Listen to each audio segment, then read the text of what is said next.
Welcome to the Geobreeze Travel Podcast, a show for anyone wanting to level up their travel hacking lifestyle. I'm your host, Julia Menez. I'm a travel hacker, coach, speaker, Filipino-American ENTJ who loves solid travel gear and using shortcuts on spreadsheets. On this show, I'm on a mission to bring you travel hackers from all walks of life to help you level up your travel hacking game. We dive into credit cards, miles, points, strategy, mindset, and the secrets behind how to travel the world for next to no cost. So let's get hacking.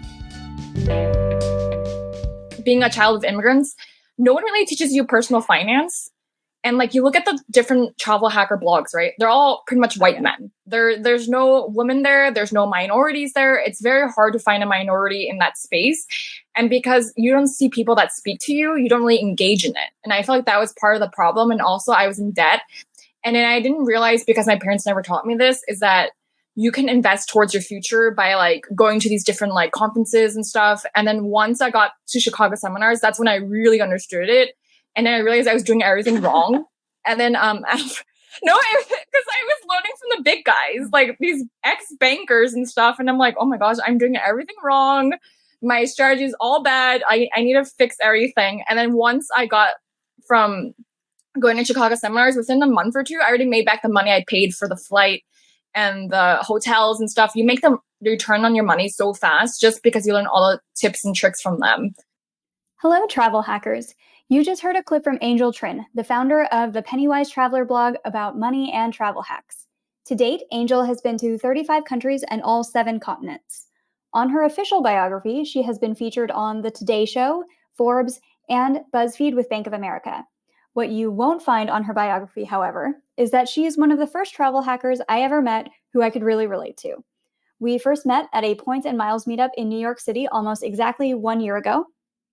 I walked into the room and pretty much all the other attendees were 100% male, almost 100% were pale, aka Caucasian, and most of the attendees were about a decade older than I was. And then I saw Angel, and she offered to share some of her French fries with me, and I knew we would become friends. In this episode, Angel and I discuss the art of stacking, which is a technique used to get points from multiple programs in one transaction. Angel has been referred to as a point stacking boss, stacking queen, stacking machine, and pretty much everything else. This girl stacks awards programs like a lumberjack stacks pancakes. Additionally, we discuss how important it is to connect with travel hackers in real life rather than just depending on blogs or Google for travel hacking intel if you really want to level up your game. Speaking of, if you would like to meet some other travel hackers and discuss some of the super secret tips and stories that don't always make it to the big blogs, please sign up to attend the first ever Geobreeze Travel Podcast off-air hangout. The link to sign up is in the show notes or at geobreezetravel.com/hangouts, and I promise you it will super boost your ability to play the game because you can get your questions answered in real time. Travel hackers of all skill levels are welcome to come and hang out.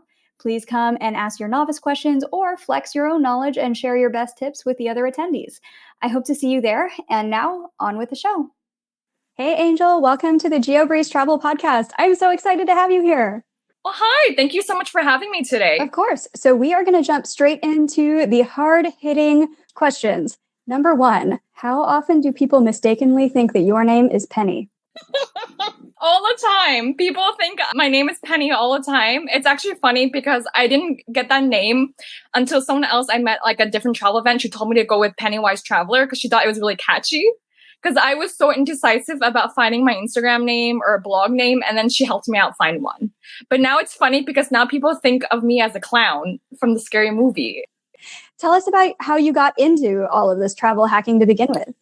Okay, so I got my first travel credit card in 2014 for the Chase Sapphire Preferred, but it wasn't until 2019 when I went to Chicago seminars when I really understood travel hacking.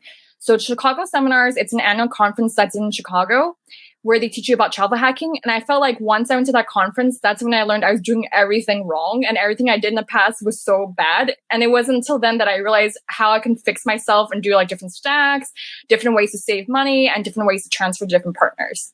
Nice. And what motivated you to even get into travel hacking, to go to Chicago? For me, I love to travel. So I've been to 35 countries to date in all 7 continents. And everybody kept telling me to go to this Chicago Seminars conference. My friend Sean was telling me to go for the past few years, and I never listened. he told me like, oh, you should go. You're going to learn so much more. And I was like, no, but why would I pay to go to a conference? Like I'm in debt. I have student loans. I don't need to pay to go to a different conference. And that was actually a slap in the face because it wasn't to that conference where I realized the way I paid off my college loans was bad. So when I went to Chicago seminars, they were teaching me how you can use plastic to write checks for your college loans. And because they had special promos, I met people who used the City Double Cash for 2%, where they tied it in with a plastic promo to get cash back on their student loans. So they actually made money off their student loans. And I was doing the opposite, where I just literally sent out like the ACS transfer on my checking account to pay off the college loans when I could have been making so much more money off of that. And I didn't realize that. It's always crazy when you go to these conferences and then you just talk to people and you're like, oh my God, it's a whole new world. Suddenly all of these points that I have missed out on. Now I know. Yeah, definitely. I think it's like you can only just move on from it. If you just dwell too much into it, you're just going to cause you more of a headache. So like I just try to move on from it. It's like stuff you teach to other people now, because as you can tell, like there's not that much more women or minors in travel hacking. And I felt like for me, when I started talking about it more towards my audience, they respected it a lot more. I started off as a travel blogger mostly about New York City, about cheap and free stuff in New York City. When I went to Frequent Miler, he had a meetup in Philadelphia. I was doing all these different posts about travel hacking, and people actually replied to my stories much more from the travel hacking than about the free stuff. So then you realize what your audience wants and doesn't want. Excellent. And so how many of these different conferences have you been to? Because it sounds like you frequent all of the different travel hacking conferences quite a bit. What are some of your favorite ones? So I would say Chicago seminars is probably my favorite because I learned the most from there. I got the return pretty fast.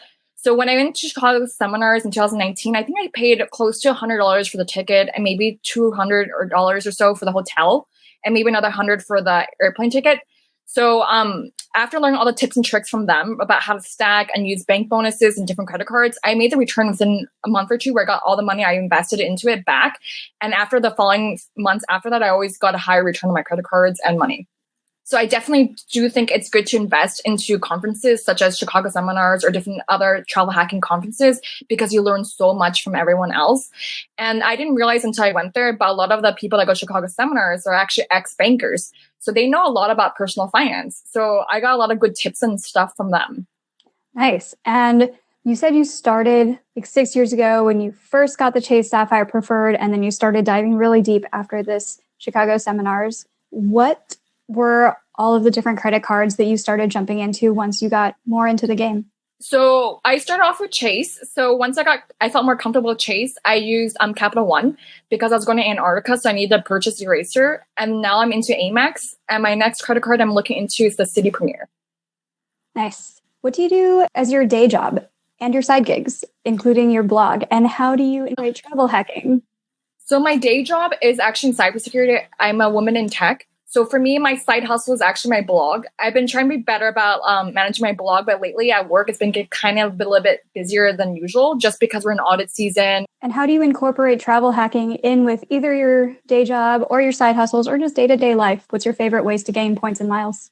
So it's actually kind of funny. I was so mad at my boss because he made me get an Amex credit card and I didn't want one. But I didn't realize until I got Amex Gold that you can actually get a $100 credit for having an Amex card for your corporate card. So like he made me get an Amex green card. So then at first I was so angry about it because I was like, I was using my Chase Sapphire card and everything. I had CSP at the time. And like now I can't even expense restaurants or Uber or anything else. And then he made me get the Amex green card. And then what I didn't realize is that some people might not know this, but if you have a corporate card of Amex, you get a $100 credit and you can stack them. So I met people who stacked the credit for $100 with platinum and also for gold. But I only have Amex Gold, so I got the $100 credit from Amex Gold. So I pretty much made money off my Amex Gold card this year because I got the $100 credit and it's a $250 annual fee.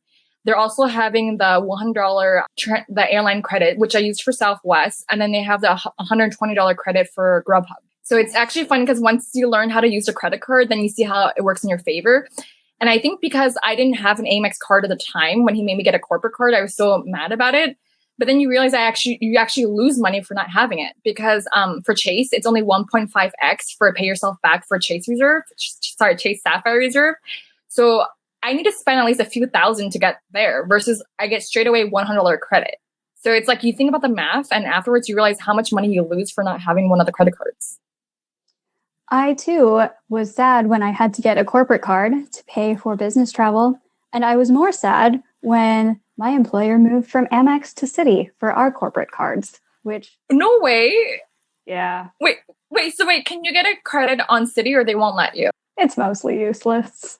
I don't use it. Oh no. Well, it depends because Citi people like it for Turkish miles and smiles. So it depends on what your goals are. If you fly a lot of domestic, people like Citi for that because the Turkish miles and smiles is cheapest for Hawaii.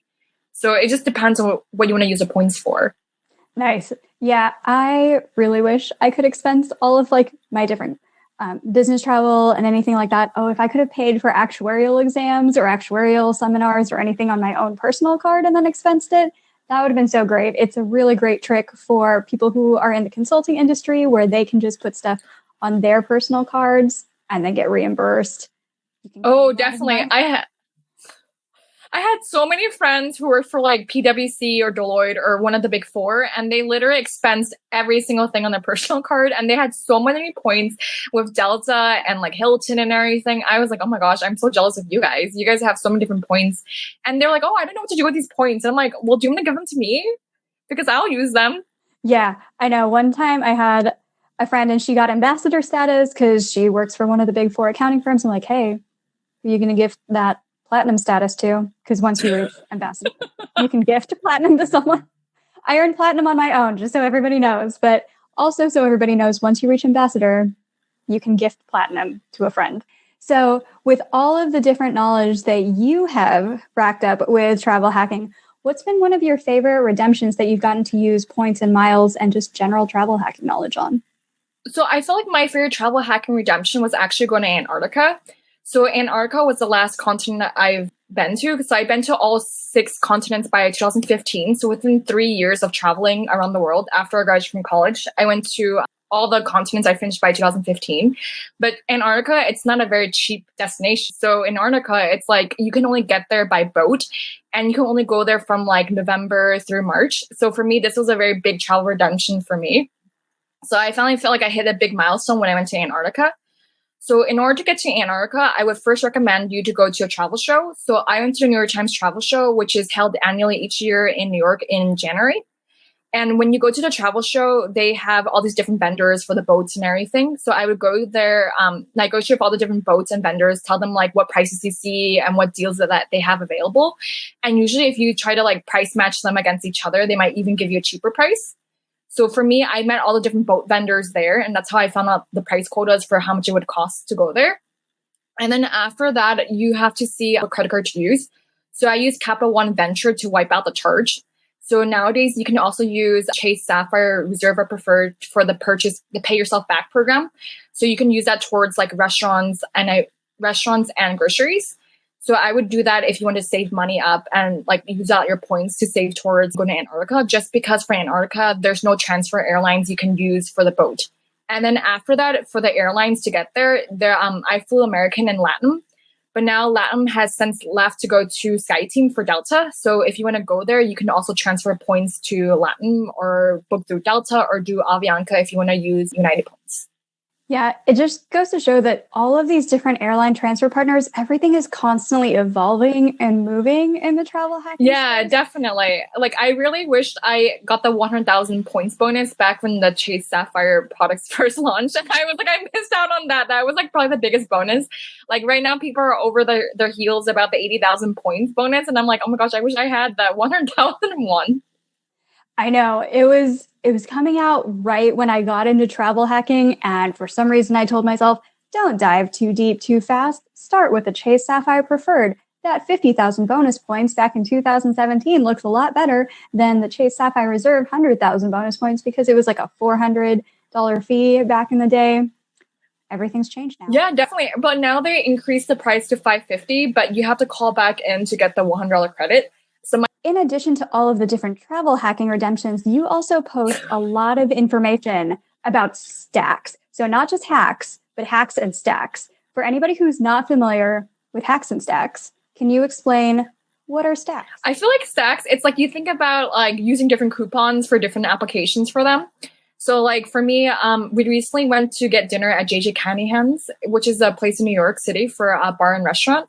So what I did was I downloaded all these different apps on my phone and I figured out what to use. And the easiest way to stay organized is to literally make a folder on your phone. So I have an iPhone.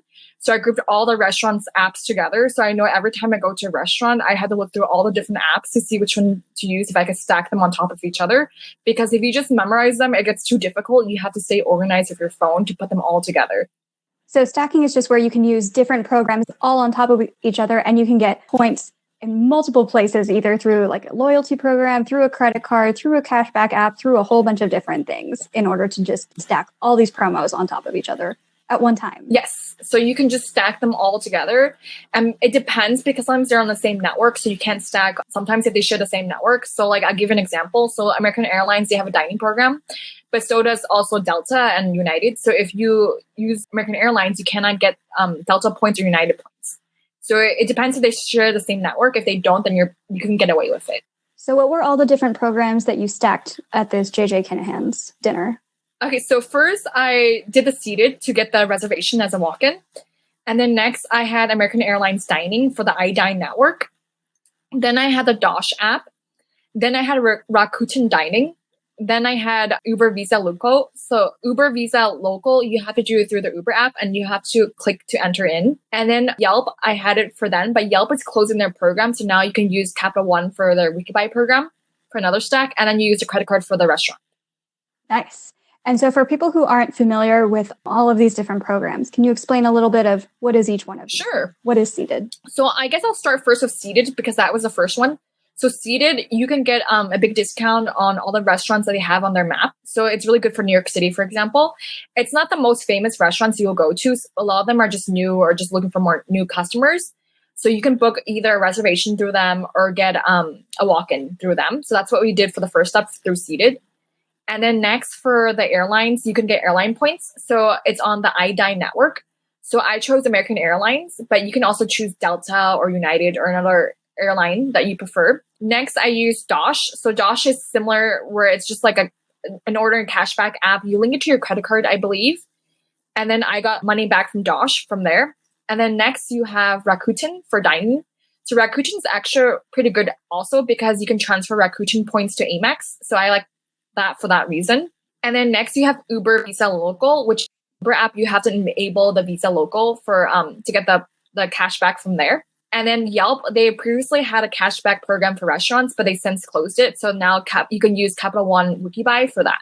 And then next, I would use a credit card for the restaurant. So it depends. So if it's not on Uber Visa Local, it's better for me to use Amex Gold because that's 4x versus if I use Chase Sapphire Reserve, it's 3 times the points. But remember, it has to be a Visa card. So like Amex is not a Visa card. So you would have to use your Chase Sapphire Reserve in that sense if you want the Uber Visa Local deal.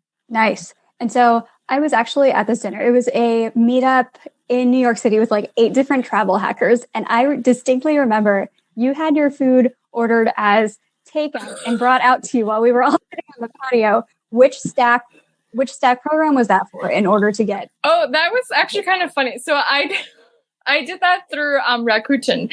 So I had a promo code for Flues. So Flues is another app that also sells gift cards. So I had a 35% off voucher. So the first thing I did was I opened the portal through Rakuten on the app for ordering Seamless. And then I used the gift card I got from Flues for 35% off. So my food ended up being on like $1 or $2 afterwards because I did all the different stacks through there for the gift card. So Flues is also another good app to use. Apparently, you're not supposed to use gift cards and promo codes together, but you can bypass it on Seamless. They tell you can't, but you can do it anyway. You just ignore the message. So that's what I did to get the other stack. And this is on Seamless? Yes. So it was on Seamless. Where do you learn about all of these different apps? I feel like you just have a wealth of knowledge all the time. What are your favorite resources in order to learn about new apps, promo codes, deals that are going on, conferences? So for me, where do you find all this? It was actually kind of funny. I didn't learn about the whole stacking thing until I went to Chicago seminars. So this goes back into how if you don't invest into yourself, you just lose out on so much money and everything. So for me, like I was so like, I feel like being in like a children of immigrants, you're so used to saving money. You're not used to investing into yourself because you want to save the money. But then I didn't realize I was actually hurting myself. So I felt like if I went to this conference sooner, I would have learned all the stacking stuff beforehand. But it wasn't until I went to this conference where I realized how much you can stack up all these different apps. So some of the good bloggers I met from Chicago seminars, I would recommend is like Frequent Miler. I met him 2 times already. Miles to Memories is another favorite one of mine. And also Lee Huffman. He also has a podcast too. I believe it's called We Travel There. But he also has his own blog called Ball Thoughts. As you've kind of learned from all of the gurus of travel hacking at all of these different seminars, if you had to distill all of that knowledge into like your one piece of travel hacking advice, what would you say is your best piece of advice for people listening today? To do all the stacks. Do all the stacks. Well, because the stacks, I feel like for people nowadays, because Chase changed the game, so you don't need to have a Chase Sapphire Reserve credit card anymore to get 3 times the points. Now you can do it on Chase Freedom Flex, and I believe Chase Freedom Unlimited to get 3 times the points, which is even higher than Chase Sapphire Preferred for 2 times the points. So if you want to go down the stacking road, you can even use a no annual fee card, like using Chase Freedom Flex or Chase Freedom Unlimited to get 3 times the points to do the stacks I just mentioned. You don't need to have an expensive credit card like Chase Sapphire Reserve anymore to get 3 times the points. Makes sense. And so now that we are all kind of locked inside for COVID and we can't necessarily go into all of these different conferences and meet each other, do you have any recommendations for like Facebook groups or anything that are also good for? For me, I like Miles to Memories a lot, and I also like Frequent Miler. So they're pretty good ones that I follow. I feel like usually Miles to Memories, they're the first ones to release whenever something happens. They also release stacks, so you can also learn from them about how to do different stacks. And also, I like Doctor of Credit too. What is your process every day? How much time do you spend just going through all of these different resources and pieces of information in order to say these are the ones that are applicable? Because I feel like you are also super fast with posting new screenshots and stuff to your Instagram every day. I just wake up and I'm like, what does Angel have for me today? Because 1, you wake up pretty early and you're on New York time. So the rest of the country is like, oh, I think I'll just wake up to Angel's hacks and stacks today. What is your process for finding these? How much time? It doesn't. I think initially it takes you a lot of time because you're just used to finding the different blogs and stuff. So it wasn't until I went to Chicago seminars when I realized which ones are the really good blogs to follow and everything.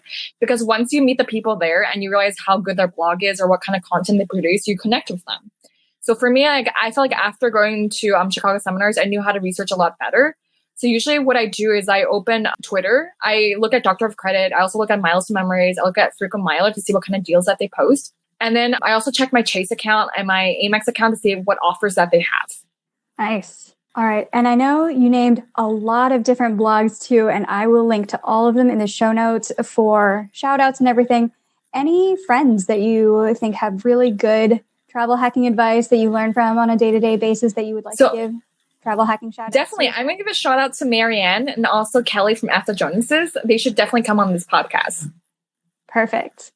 And where can we find you on the So you can find me on Pennywise Traveler. That's the same thing for my Instagram, my Twitter, and Facebook.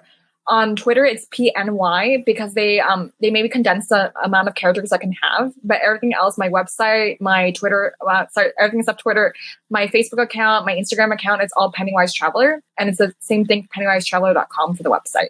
Sounds good. Any last pieces of advice, any stories we didn't cover today that you want to share with the audience? I would say definitely start slow because you don't want to have all these different credit cards at once and get so confused by them. So for me, I start off with Chase, then I move towards Capital One, then I move towards Amex, and now I'm trying to venture into City Points. So I would say get to know one program first and see how it works. And then once you get good with mastering one program, then you should be good to go to expand to different programs. That's such good advice too, because if you're spreading yourself out too thin, it gets so overwhelming at the beginning where you're like, okay, I followed Angel's page and then she had something on Chase and then the next day was Amex and then she had a City thing and I should download 17 apps. And then I had to sign up for all of them. I forgot to use referral links for all of my travel hacking friends. Definitely use referral links from all of your travel hacking friends. And so if you're just spread out all over the place, it's so overwhelming.